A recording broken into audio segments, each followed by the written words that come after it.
আপনার মানসিক অবস্থার কথা কি জানতে চাই? আমরা একটু ভাইয়া একটু ইয়ে করতে পারি।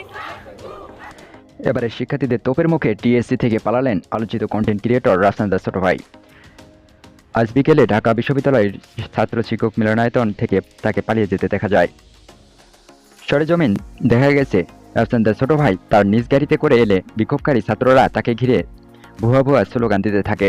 পরে বাধ্য হয়ে দ্রুত গাড়িতে উঠেন, স্থান পরিত্যাগ করেন তিনি।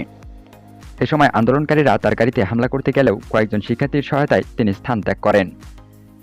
আন্দোলনকারী শিক্ষার্থীরা জানান, সে এতদিন পর অ্যাটেনশন নিতে এসেছে।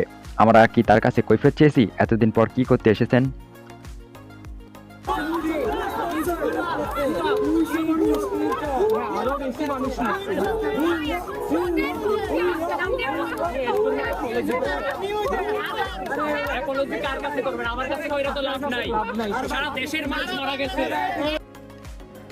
এদিকে দুপুর থেকে রাজধানীর বিভিন্ন জায়গায় থেকে বিক্ষোভ মিছিল নিয়ে শহীদ মিনার এলাকার একত্রিত হয় শিক্ষার্থীরা।